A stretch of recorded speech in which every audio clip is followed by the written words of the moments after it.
আমরা Minerva school and college of নার্সিংয়ের JNM third ইয়ারের স্টুডেন্ট। আজ আমরা আপনাদের সামনে একটা নাটক প্রদর্শনী করে দেখাবো। আমাদের নাটকের বিষয়বস্তু হলো domestic violence and women empowerment. তার মানে কি? ডোমেস্টিক ভায়োলেন্স মানে হচ্ছে গৃহহিংসা, যার মধ্যে প্রধান কেন্দ্রেতে থাকে নারী নির্যাতন। এবার নারী নির্যাতন বলতে যে এটা বোঝাবে যে একটা বাড়ির বউকে বা বাড়ির মেয়েকে শুধুমাত্র মারধর করা, তা কিন্তু নয়।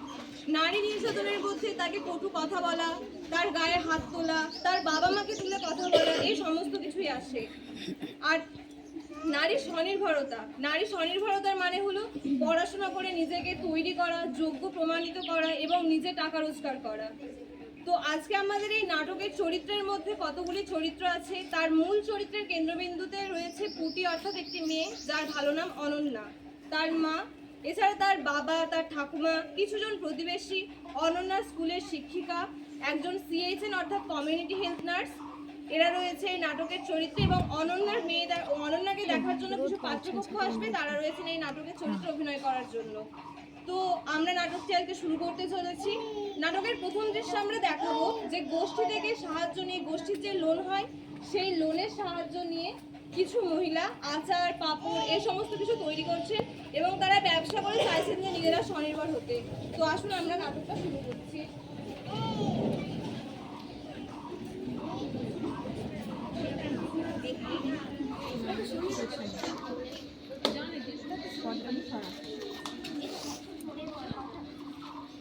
কি হচ্ছে কি এসব?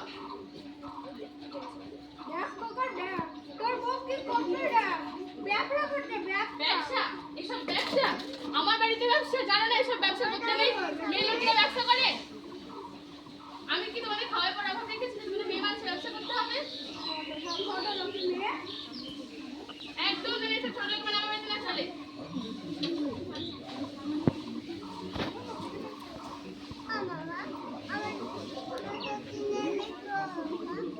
এটা গেল আমাদের প্রথম দৃশ্য। তো এবার দ্বিতীয় দৃশ্য আমরা দেখতে পাবো মেয়ের সাথে মেয়ের মায়ের কথোপকথন, এবং সেই কথোপকথনের কিছুক্ষণ পরে প্রবেশ করবে মেয়ের বাবা এবং মেয়ের ঠাকুমা। তো চলুন দেখে নিই আমাদের সেই দৃশ্য।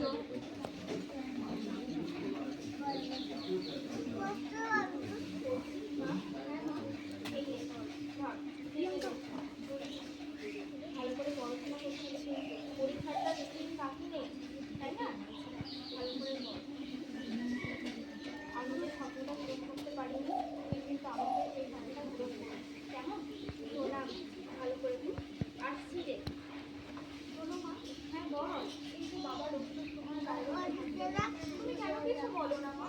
কেন কিছু সহ্য করে না? ও মা গো, মা আমি একটা মেয়ে না খোকার নামে ভাবি দিতে হবে। বলে আমার খোকার তো সংসারে কোনো নাম জানে না। আমার খোকার তো সংসারটা জানাল। আর তোর মা মেয়েটা ধর ব্যবসা করতে ব্যবসা। বলি এটা করে মাঝে মাঝে পূজা দেবে। মা, ও পুটিমা, হ্যাঁ বলো। মেয়ে পরীক্ষা কতদিন চলবে গো? আর এক সপ্তাহ বাকি আছে। ঠিক আছে, সামনের মাসে পরীক্ষা বয়স দেখে দিই। তোমার মতো পড়াশোনা না করে বুঝেছো? আমার মুখে মুখে কথা। হ্যাঁ যাও যাও, মেয়েকে এবার দেখে তৈরি করো। এটা পড়াশোনা দিয়ে মানুষ আমার নাম আছে। এখন রাতে আমার আছে বাড়িতে, মেয়ে তো বিয়ে বয়স হলো। আমি কি বলি আবার পড়েছে?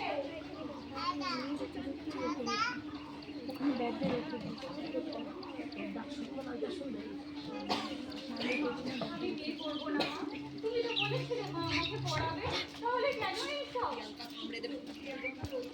কিন্তু জানিস তো বাবা কেমন, তুই খালি মন দিয়ে পড়াশোনা কর, আমি তোর কাছে আছি, কেমন?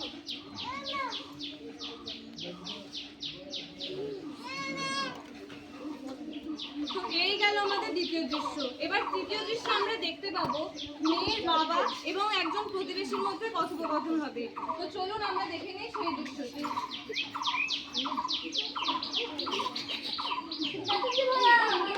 হ্যাঁ ভাইয়া, তুমি ভালো আছো? হ্যাঁ ওই চলে যাচ্ছে। আর মেয়ে তো বয়স হলো, বিয়ে তো দেবে নাকি? হ্যাঁ অবশ্যই, কেন দেবো না?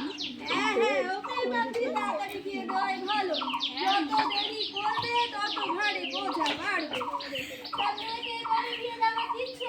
সামনের মাসের দিকে দেবো। মুখার্জি আমার সাথে কথা হয়েছে। বাহ বাহ, ছেলে ভালো, দেখতে শুনতে ভালো বেশ। হ্যাঁ হ্যাঁ,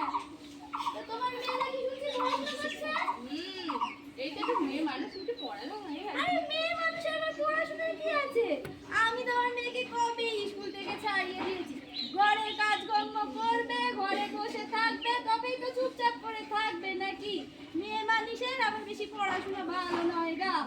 আমারও মেয়েটাকে আমি ছাড়িয়ে দিয়েছি। তোমার মেয়ে দেখেছো নাকি? কাউকে তো বলিনি, তাই বলছি, শোনো ভাই, এই মিষ্টি আছে না পাশের গায়ে, ওই মিষ্টির বাবু ছেলের সঙ্গে বিয়ে দিয়ে সব ঠিক করে রেখে দিয়েছি। ছেলে চাকরি বাকরি করছে, না করলেও কি আছে, বাপ মায়ের গাদা জমি। আমার মেয়ে মোটামুটি ঠিকই থাকছে, ঘরের কাজকর্ম করবে আর কি। হ্যাঁ, মেয়ে মানেই বোঝায়। হ্যাঁ, চলো চলো।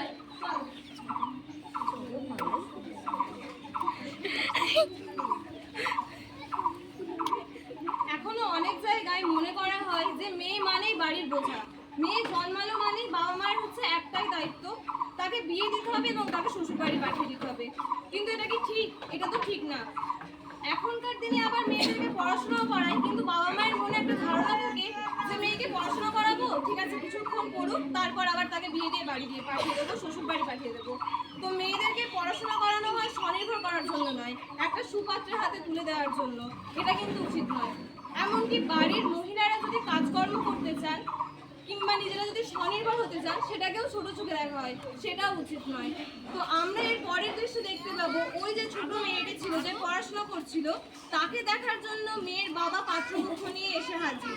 তো পাত্রপক্ষের প্রবেশ হবে মেয়ের বাড়িতে।